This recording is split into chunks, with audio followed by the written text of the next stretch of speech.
Welcome to another episode of NACIC Bible Stories, where timeless tales come to life with wonder, wisdom, and heart. Have you ever had to make a big decision, like who to sit with at lunch, what game to play, or what path to take?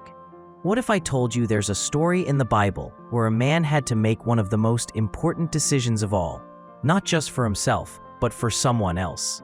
This is a story of trust, prayer, and the amazing way God guides those who seek His help. So gather round, get cozy, and let's dive into the unforgettable journey of Eliezer and Rebekah. Abraham was very old. He had walked with God for many, many years, and God had blessed him in every way.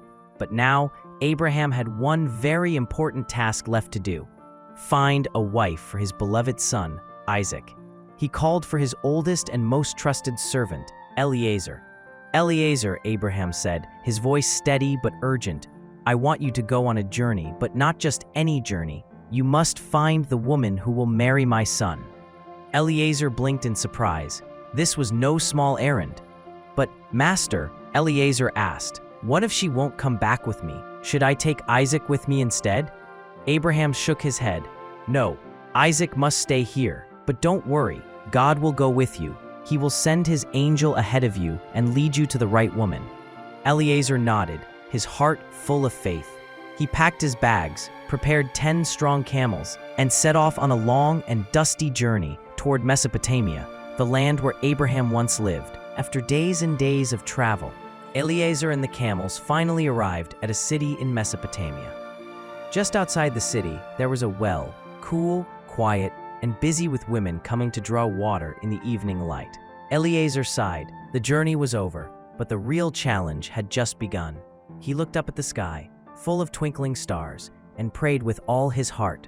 "Lord God of my master Abraham, please help me. Let the right woman come to this well. When I ask for a drink, let her say, 'Drink, and I'll give water to your camels too.' Then I will know she is the one you have chosen." He had just finished praying when there she was. A young woman, gentle and graceful, came walking toward the well. Her name was Rebekah. Eliezer watched closely. As she filled her jar, he walked up to her. "Please," he said, "may I have a little water to drink?" Rebekah smiled kindly.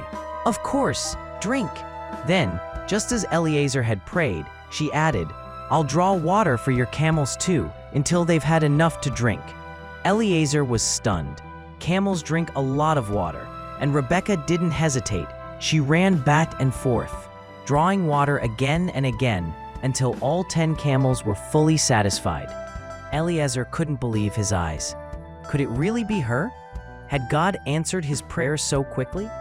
He took out a golden nose ring and 2 beautiful bracelets and gave them to Rebekah. "Whose daughter are you?" he asked, his heart pounding. She replied, "I'm Rebekah, the granddaughter of Nahor." Eliezer gasped. Nahor was Abraham's brother. God had led him to Abraham's own family. Eliezer bowed his head right there and worshipped God. "Blessed be the Lord," he whispered. "You have shown kindness and truth to my master." Rebekah ran home to tell her family everything. Her brother Laban rushed out to meet Eliezer. "Come inside, blessed man of the Lord," Laban said with excitement. "We have room for you, your camels, and your servants."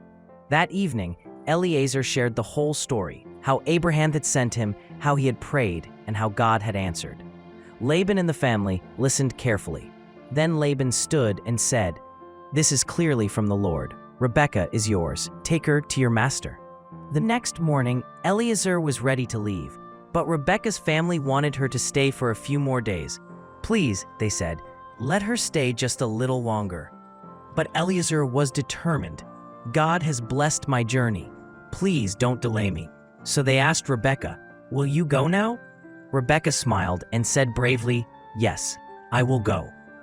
And so Rebekah rode off with Eliezer toward a new life, a new family, and a special place in God's story.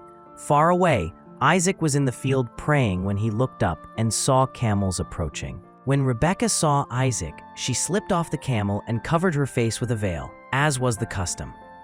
"This is my master," Eliezer said softly. And just like that, Isaac and Rebekah were united. He brought her into the tent that once belonged to his mother, Sarah, and she became his wife, and he loved her dearly. And that, dear friends, is the story of Eliezer and Rebekah. Let's remember what we learned today.